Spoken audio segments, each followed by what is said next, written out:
એટલે ઘર સભા જે પ્રમુખ સ્વામી મહારાજે કોન્સેપ્ટ આપ્યો છે, અનબિલીવેબલ છે. યુનિવર્સિટી ઓફ કોલંબિયામાં રિસર્ચ થઈ છે કે રિલિજિયસ રાઇટ્સ એન્ડ રિચ્યુઅલ્સ ફેમિલીમાં બધા સાથે કરે તો લાભ શું છે.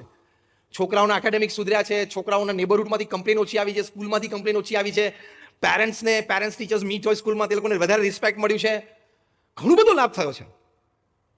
ચિલ્ડ્રન મોર ઓબિડિયન્ટ થયા છે, closeness between parents and children has increase. આ બધું જ ઘર સભાથી થયું. તમે ઘર સભા નામનું પુસ્તક વાંચી લેજો, બીએપીએસ સંસ્થા તરફથી પ્રકાશિત થયું છે. બધા જ પ્રોબ્લેમ ઘર સભાને લીધે સોલ્વ થયા હોય એવા બધા પ્રસંગો, રિયલ સ્ટોરીઝ મૂકી છે વિથ નેમ, જે તેની પરમિશન લઈને.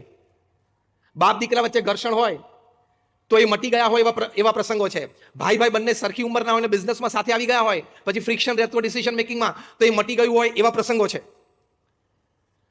પછી હસબન્ડ વાઇફ વચ્ચે સ્ટ્રેસ રહેતો હોય તો એ મટી ગયો હોય એવા પ્રસંગો છે.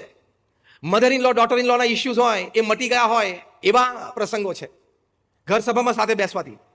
અને આ બધા પ્રસંગો 2, 4, 5, 10 નથી, હજારોની સંખ્યામાં બન્યા છે. હવે આ બધી વસ્તુ સ્ટ્રેસ લાવે છે કે નહીં? Friction between husband and life bring stress to both. Mother in law daughter in law issue, stress આવે કે નહીં ઘરમાં બધાને? પછી બંને ભાઈઓ વચ્ચે બિઝનેસ ઉપર ફ્રિક્શન, એ ફ્રિક્શન ઘરે આવે કે નહીં? આવે જ. સ્ટ્રેસ બધાને લાવે. આ બધા સ્ટ્રેસને મેનેજ કરવા માટેની ઘર સભા એ ઉત્તમ ઉપાય છે. અઠવાડિયામાં 2 જ વખત કરવાની છે. 5 મિનિટ ભગવાનનું નામ સ્મરણ કરીએ, 10 મિનિટ પ્રમુખ સ્વામી મહારાજનું જીવન ચરિત્ર તમે વાંચો.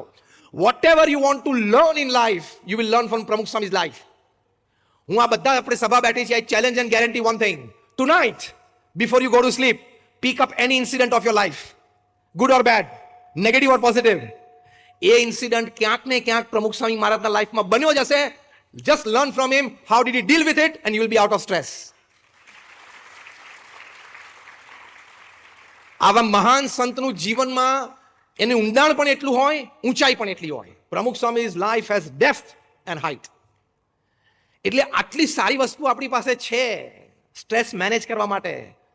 પછી આપણે સ્ટ્રેસમાં રહીએ તો વાંક કોનો છે? આપણો છે.